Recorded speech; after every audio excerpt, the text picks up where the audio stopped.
في ساحة للعلم كنا نلتقي، والحب والإخلاص زاد قلوبنا، نمضي إلى نور اليقين ونرتقي قمم الفلاح وتاجنا أخلاقنا. في ساحة للعلم كنا نلتقي، والحب والإخلاص زاد قلوبنا. الرحمن الرحيم. الحمد لله رب العالمين، والصلاة والسلام على رسول الأمين وعلى آله وصحبه أجمعين إلى يوم الدين. وبعد لا برا بنزا هر أوي خدش من ده هر أوي دخوين مو أوي دي تفاصيله كما زالنا بيو إن شاء الله شيهان كرتا بوختا أو أوي دي شلوخوتو وكو كتاب دمينة لكنت ابن حجر رحمة الله بلا نخبي لآخر كتاب متن كان فرمي: ومراتب التعديل وأرفعها الوصف بأفعلا كأوثق الناس، ثم ما تأكد بصفة أو صفتين كثقة ثقة أو ثقة حافظ، وأدناها ما أشعر بالقرب من أسهل التجريح كشيخ. ليرة مهمة بزاني معرفة مراتب التعديل وأرفعها عند الحافظ، يعني مرتبة بهاي تعديل كان كتسكيدك علماء جرح وتعديل كأريت الراوية ثقية يعني بزاين لهمان بقوة كبرستر كحافظ ابن حجر دينتوا دري وصفك بكرة بما دل على المبالغة فيه. زيادة الراوي يعني نك زيادة الراوي بمعنى اشتكى حقتي ونبي، يعني منتهى للثقة كلمة شانو بكارينا، يعني أو رجالي حديث السند لهر حديثة جبي حديثة كي بقوتك هند صفة تساعد لضبط عدالتها بيان قوتي تسي بس زور بصراحة بأفعله، يعني لسصيغة أفعل باسم تفضيل، يعني لهمان سيتر باشتر بأفعل كأوثق الناس لهمان ثقة الآخر شيء أثبت الناس لهمان شتي ثابتة معناه ثقة أو إليه المنتهى في التثبت، يعني لا شتي تأكيد كاتوا وليب كوريتوا هل لكنوي كوتايدي يعني أو الآخر كسا معناه لا قيمة لوي تثبت لاشتبكات تأكيد كاتوا دواي أو زارس بصفتك لصفتك كان تأكيد كاتوا كدلالة لسروي تعديل أو عدل أو تسكيك لها صفتين دو زار داري ثقة وش مرتبة دوما ثبت يعني زورشتي ليه كوريتو اشتكي إثبات كده يعني ثقة حافظ يعني عدل ضابط أو أنا دوم مرتبة أجاري وشي وانا شيء ونحو ذلك. وأدناها لهمان كمتر أو لهمان أرفعتر بو برستر بو لهمان نزمتر عدالتي تعديلية كتشب كمبرين باشا، يعني ما أشعر بالقرب من أسهل التجريح، يعني آخر شت كنيزيق بي لوي لكدار بكري بلام لكدار دي بس برين شيخ يعني هو ما مستيح يعني ويروي حديثه ويعتبر به لأن كاك حديثي روايات دكريو معتبريشة يعني بهند وردجي ليه يعني لطرق اعتبار بكاردي أو آخر درجة لا كبرين أو بياوتش تساكا عدله ضبطه ثقيه. وبين ذلك مراتب لا تخفى دري لبيني وانا استن مرتبك هي أو تهينايتي حافظ ابن حجر رحمة إخوائي لبي دوازده مرتبة مالو دنيا زا لباس دوازده حكمي همانيش دريت شهان عملي بيدكري، يعني لو مرتباني عدالة لشهان مرتبة يبو أو شخص لو نوع يبو هالقري أو حديث يبو هنجين حديثي كي الحجية يعني هوي باز دكالينا هذا أوزاراتنا متني بنزاويك. وتقبل التزكية من عارف بأسبابها ولو من واحد على الأصحي. أوزار بزانين هركسك لخورا يكتب بريسي قيلي وردك جيرين آية تزكية ومدحي راوية كالي ورجيرين أو شروطي هي أري وتقبل التزكية تزكية ورد جيري لشي من عارف بأسبابها دبي أو كابرا زانابي بعالمي جرح وتعديل بعلمي جرح وتعديل شارزابي كالكدارية كشكا يعني تعديلية كشكا دبي لو نوعان بي أجا قبرك بايك كسش بي ولو من واحد على القول الأصح. ليرى حافظ صدري دري أن تزكية الرواة يعني بري أو عادلة ثقة تزكية أويا ناري دري تزكية مكا وعناي بار بشتمكا بزانا ونيا لديك ونيا لو مدحي أو تزكية الرواة والمراد بها ما يشمل الجرح والتعديل أو شمول الجرح والتعديل يجده معناه بيك قبول كي تزكية جرح شيء قبول كي كان أو نوع عالم بي ونيا نكلا خورا خرق وبري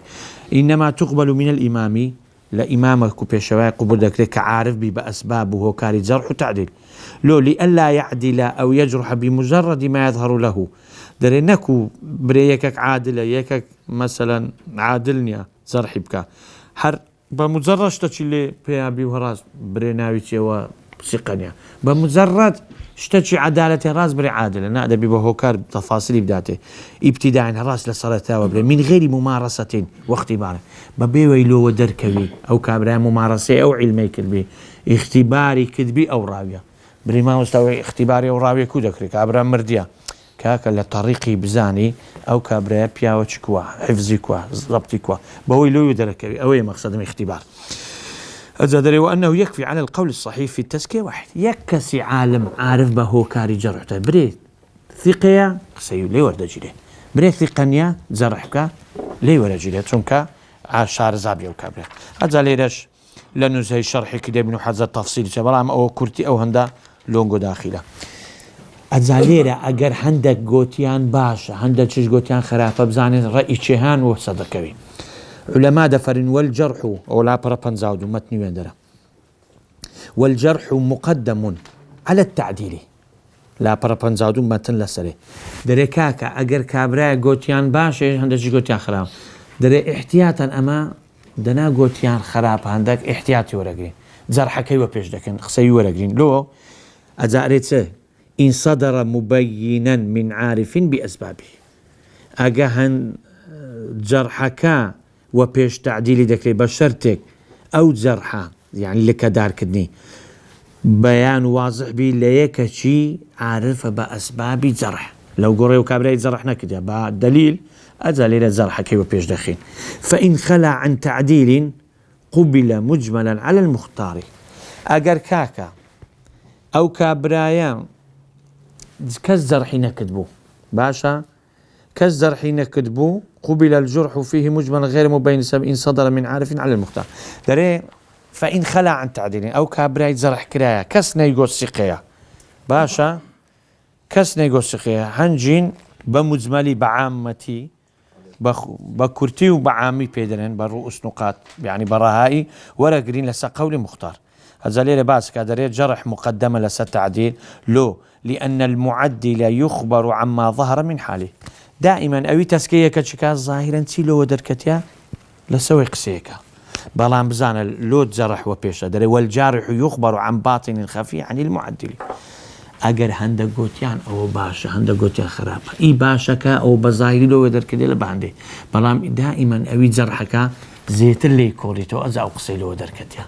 أري لباطينة لشتشي بزر لكابراي معدل تعديلك لوي بزرة ديارة أو جارحة اللي كداري أو راوية كده لوي زيتر وديار كده شو تبنوان اشتكي لبهندي ويقول لو خورانا بس قلت وان عالم بأسباب الجرح هنجي جرحك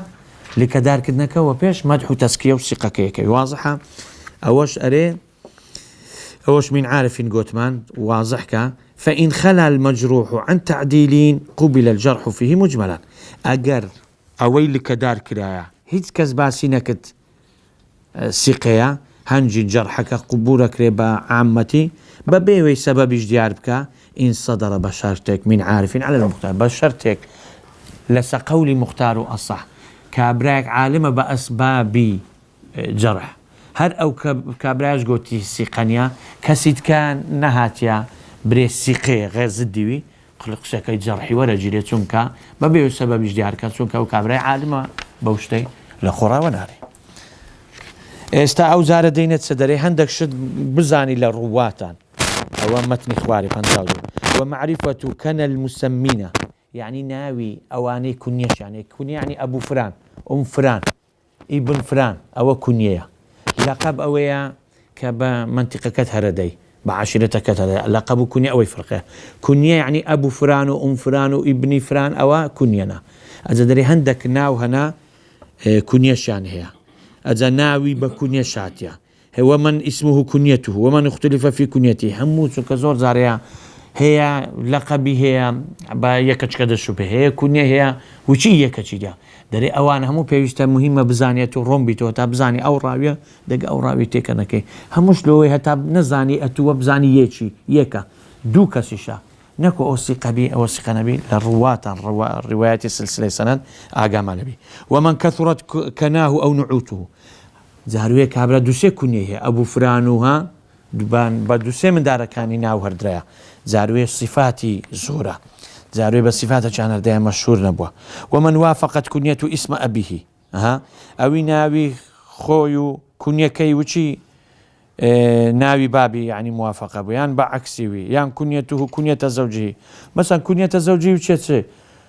أبو أيوب الأنصاري وأبو أيوب الأنصاري أيوب الأنصاري أيوب يعني بزانا كنيان ناوكان ليك نسقة بس أو دري أو دري أب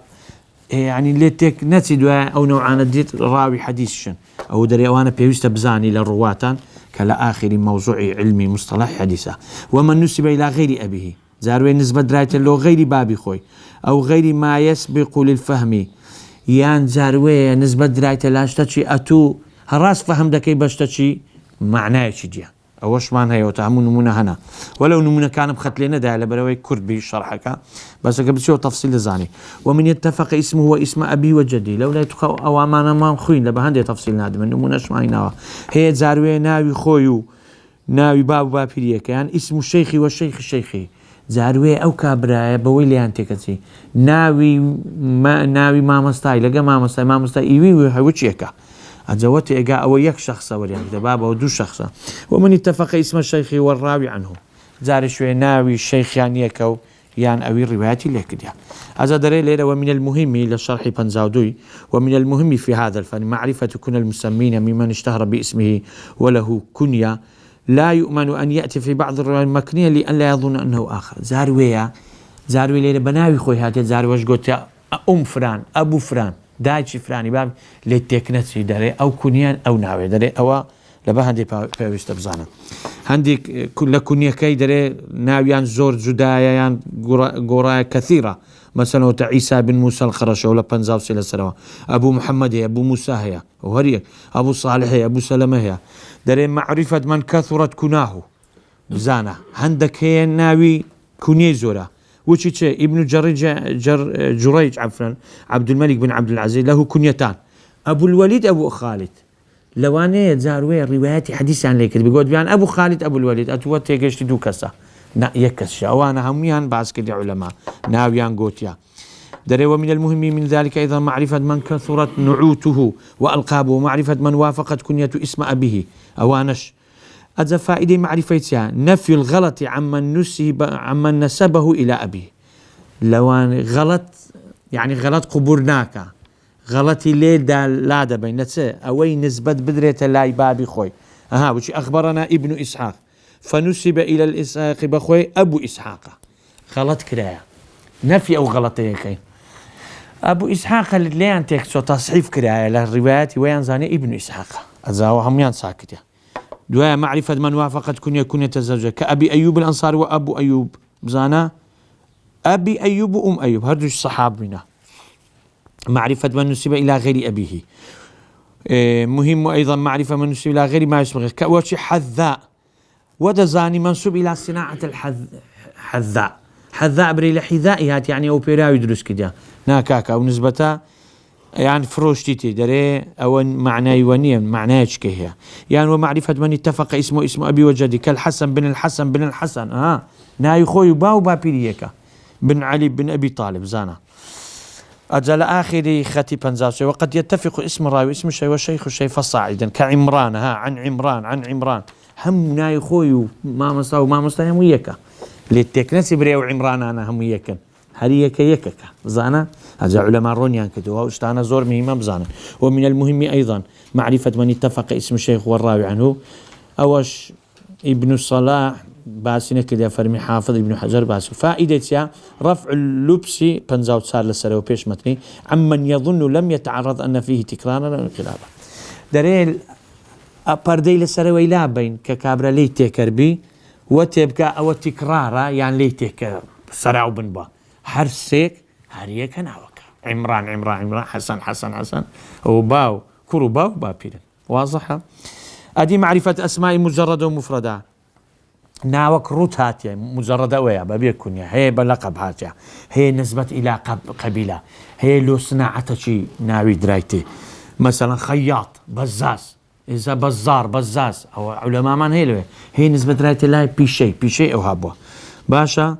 أو أنا همو باسكا أزاري أو اشتباها يعني اتفاقا هي ليتكسي دونا ومتشابهة ليتكسي هو اشتباها يعني دونا وشيك اتفاقا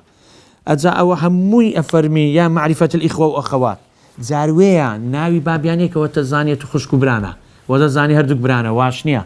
أو هريك شخصك ناوي بابيانيك زارويا زانها بكريات حديث كوي زانه وعلماء وين هم رون كديتوا هتعليمات تكنسينك وياك سقبيانا او هم باسي ويا وفائده معرفه الاخوه والاخوات بزانا اوتيا دفع توهمي ولا بربنزاو بينس فائده كتي معرفه الاخوه دفع توهم اتحاد المتعدد حيث يكون البعض مشهورا دون غيره ومنها دفع ظن من ليس اخا لاشتراك ابيهما في الاسم تمشي اري اوي برويني نوا دوسيه كان اتوتي بقى يكسن او انا برويني نوا چونك او مشهوره او مشهورنيا و يك كتب جاي براي ويان خشي ويا چونك ناوي بابيانيكا مثلا كاحمد بن أشكاب هاتيا وعلي بن أشكاب ومحمد بن أشكاب فالأول حضرمي والآخران غيره زان لو خرج حضرموت يعني لا يمن أو أنا غيري وينا مؤلفات الشيء لا استهاتين الستة معرفة آداب الشيخ والطالب بيوستا أو طالب حديث آداب درس خويني حديث زاني والشيخ كش هردك بو بابن بن بو آدابانا بو سنة هذا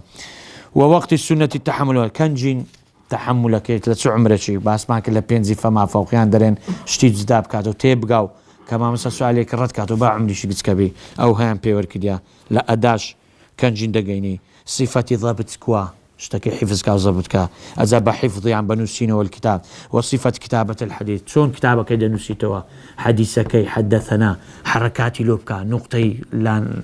بزينيري هموي عرضه كو عرضك لما زي سماعك كو اسماعه جيل بكري رحلة فيه مثلا علمك لو والله تينبوت رحلتي كديا مثلا رحلة ابن بطوطة أو هم علماءنا رحلة كده ومذكرات خوشان نستو لا مثلا لكن علماء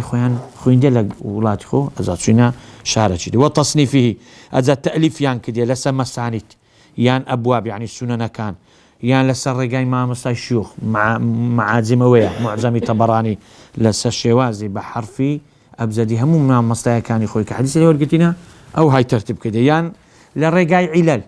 حديثك يديني بطرق علة حديثك إذا باسك حديثك دو ديني دركاك وعلتي أو لفلان طريقي عندك كتاب بوش نسي أطراف زاروي سرديري حديثك لو نسي طرفي حديثك لو نسي أزادي بعض دكا قصيل سركا عندك كتاب أو طبع يعني تأليف كراية أو الشواز لا حديث وزمع حديث نسي أزا آدابي محدث يا إخلاص نيتي إخلاص راس كاتو رقم دولا بربنزاوشش جوان دابنيش حاضر بي كبيوستي بحديثه لجلسي حدثنا يبدا بنشي سيمين نابي حديثي باسكا لويه كشي كعالمك لوي زانات ردانشتيا دبي ادبا لبروي نابي محدث اگر زاني علمك هي لغيري شاري خوي بطلبك كان خوي راب جيني شكا دين نصيحتها نابي والله بري او طلبه درسي بينارم شكا نيتي باشنا اتو علاقتنا بدرسي بري ونيتي خود ساكا تيما لا طلبش نيتي خود ساكا لمرور الزمان لقرتو باش بيت السر حريز بي لسر نشر علم ما بستد ازري خوايا اقتداء بامام مالك كاين كاري حديثيان باسكت دسنيجه شزوان دا انيش ورديني خوي دادينا هو وزوان بوقار وهيبتك باسي حديثك رول الطلبه كامكا اريك حديثي باسكت وباسكا طلبه كان جيان لبي ومجلس سجدان لو املاء اويك دنسنوا اري يا رقم 11 افرمي اگر زور پیشان کاک خوچی استا سمعنا بوا اگر زور بون يكك لو يرد كاتو لبشتو تا دنجي ما مصيب قات اخري اول لو قديم او اشتهبوا استلواني اگر زور بكابل سمعي بلا آدابي او طالبي محدث بو آدابي يعني آدابي او زار آدابي طالب العلم عيني نيتي اخلاص ريزي لو ما مستاكي وبكار رزامندي خويا ودزبينيو رزامندي ما مستاكي لو يعني او واجباني لسري تجيب جيبك اگر اوي بي مشغوله بشتكاني مثلا استشاري شيخك يكا و ئێرشادی غەیری خۆی بکە فێرە علم و علمی حەدیث بی، نابی تەکەببر و شەرم بیگری، دەبی ئیحتیمام بەوەی بدا کە بنووسیتەوەی گوێیدا حەدەثەنا و ضەبط کا و بنووسیتەوە و مزاکرە بکە و لەبەرکە لەوەی هێتا لە مێشتی بمینێ و دەست بە ئەهەمی کوتوبی حەدیث کە ڕیوای و دڕایەوەتە لێرەشی گۆتی هەندێک، یعنی ئەمن وەلەو لۆتان دەینم بەس ئەوتە لێرەشی گۆتیە ڕقم ئەلف لە نقطەی شەشەم لاپەڕ 57 ئەلف و باوجی ئەو هەمووی باز دەکا دەرێ دەست بە ئەربعینەوەی بکات دوای عومدەی ئەحکام بلوغی مەڕام ئەمیش ئەو شتانە تقریبا هەندێک نووسیا صحیحین کتوبی سونان صحیحەکان و کتوبی ئەسما و کتوبی علا، یعنی بەڕاستی هەندێک نووسیتی ئەمن نەمنووسێ لە ئەوەی چکە وەکو مختصر ئەوان یعتنی بکتوب غەریب الحەدیث ئەوانە هەموو باز دەکا. دوایە باسی ئەوەی دەکا ئەن یعمل بما سمع ڕقم 9 لاپەڕە 58 دەرێ عمل بکا بما سمع من أحاديث العبادات، عمليش بکا بەو ئەوانەی ئەحادیث عیبادات فەضایل ئەمە، یعنی توشتەچی عملی خیر دەرێ لە حەدیث دەبی عملیش پێ بکا، ئەوە زۆر مهمە. ئەجا دەرێ ومعرفة و ئەو 58 لەسەرێ ختم لێدایە لە پاش ڕقم 9 خەتی دووەم لە پاش ڕقم 9 ناوە معرفة سن التحمل والأداء والأصح اعتبار سن التحمل والتمييز هذا في السماع، يعني سنك لو علمي وقري داري الصح ويا ورقتني بجداك نوية تميزك يعني فهمك خسي ما مستاي تبقى رتش بكاتو أجلواني بين سال بيان زيتر بي مهم تبقى طلبه زاروية جيرة عاقرة قتسكشة أدائش فلا بد من أن يتأهل لذا دبي خويلو أمادبك علمك ورقت بي أدابك بريتو بتمام مصلح أذا تتوافر فيه شروط القبول أو يشتى شروط قبول خوين ماله لا عدلا ضابطا مسلما مكلفا سالم من خوارم المول أسباب الفسق وأن يكون ضابطا لمرويه هنا بحيث يؤديه متى شاء دبي ضبطها بحفظها بعاقل بالغ دور بلوشتاني هيبتي دين تخواري ثقة بعادل بتقوى ودينها بي هركش وقتش بيه باسبكا حفظك باش بو لحفظ خوي لكتابك خوي بي حافظ بلوي كأداي كديا ندعت دستية كتشك السقانية بدأت دستية كتشك السقية.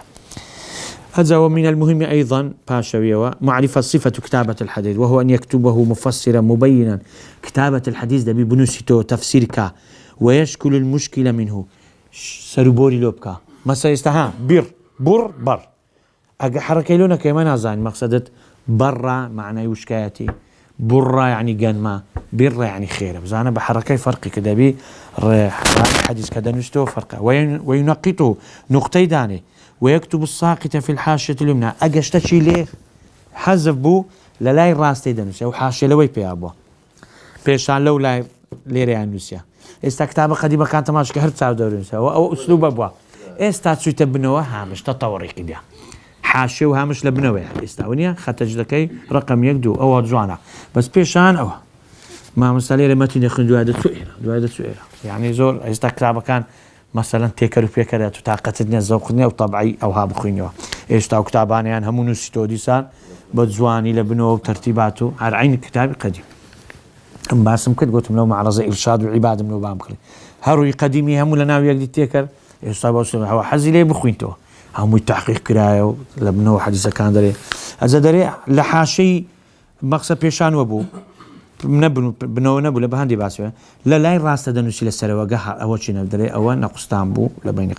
أجنان مزان لبو لا يسرى يعني تسبيل سروة. ومن المهم أيضا معرفة صفة عرضه سواء عرض حديثك مقابل شيخك جيداته كون مع ثقة غيره أو مع نفس شيئا فشيئا بلا. ومن المهم أيضا رحلة في طلب الحديث أجر دس بيدك بما مستعي